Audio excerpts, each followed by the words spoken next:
আমরা বাথরুমে গিয়ে সিরিয়াল পাইতে পারছি না, তারপর বাথরুমের মানে পরিস্থিতি অনেক খারাপ। ওগুলার ওয়ার্ড বয় ওগুলো আছে, ওগুলা কিন্তু বালা না, ওগুলো কালচার বালা না। আমাদের হাসপাতাল থেকে সুস্থ হয়ে বাড়ি গিয়েছেন প্রায় 173 জনের মতো। যত দিন যাচ্ছে ততই বৃদ্ধি পাচ্ছে। এটার জন্য বিচার চাই না কেন? আমরা খাইতে পারি না, এটা দেয় কেন? এই যে কলা, এটা তো আমরা খাইতে পারি না। চিকিৎসা মোটামুটি ভালো চলতেছে, খারাপ না। এখানে পরিচ্ছন্নতা 100%-এর অভাব। তার যে খামারাত গেছে, এখন বল দিব, ওরা বল দিবে না, ওরা ওই জায়গায় বৈশা তারা তাফালিং করে। সিলেটে হামের উপসর্গ নিয়ে পরিস্থিতি ক্রমেই উদ্বেগজনক হয়ে উঠেছে। বর্তমানে বিভাগ জুড়ে মোট রোগীর সংখ্যা দাঁড়িয়েছে 126 জনে, যার মধ্যে সিলেট শহীদ শামসুদ্দিন আহমেদ হাসপাতালে চিকিৎসাধীন রয়েছে 73 জন।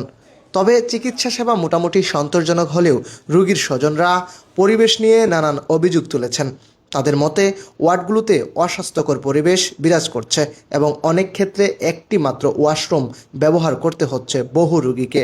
তারপর বাথরুমের মানে পরিস্থিতি অনেক খারাপ। মানে বাথরুমে যে একটা বাটি ধোয়ার জন্য যাওয়া যায় না, একটা কাপড় ধোয়ার জন্য, বাচ্চাদের কাপড় ধোয়ার জন্য যাওয়া যাইতেছে না। নাইট ডিউটি যারা করে ওরা এই শুয়ে পড়ে, ময়লা সেনা এটা যথেষ্ট পরিমাণ খারাপ ব্যবহার করে রোগীগুলোর লগে। ওরা সারাদিনে একবার রুম ঝাড়ু দিবে, মনে চাইলে ওরা মানে রুম মুছবে, আর নাইলে মুছবেই না।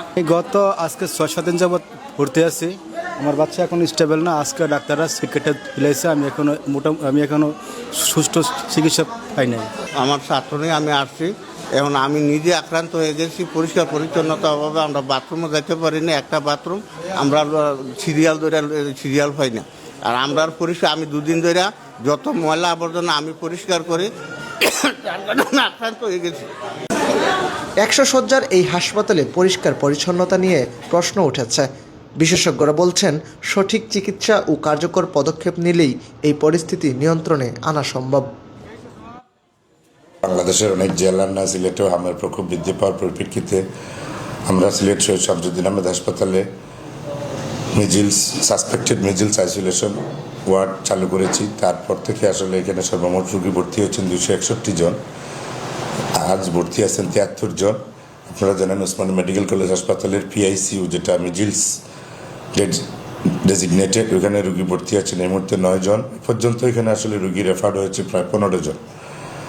এবং আমরা সে থেকে বলতে পারি আমাদের হাসপাতাল থেকে সুস্থ হয়ে বাড়ি গিয়েছেন প্রায় 173 জনের মতো। এখন আসলে আমাদের হাসপাতালের পুরোটাই, আপনারা জানেন এটি 100 শয্যা বিশিষ্ট হাসপাতাল, পুরোটাই আসলে সাসপেক্টেড মিজিলস আইসোলেশন হসপিটাল হিসাবে আমরা এটাকে ওইভাবেই আমরা ব্যবস্থাপনা নিচ্ছি। করোনাতে আক্রান্ত ইতিমধ্যে সিলেট একজন হয়েছে। আপনার মেডিকেলে কোনো করোনা আক্রান্ত রোগী আছে কিনা?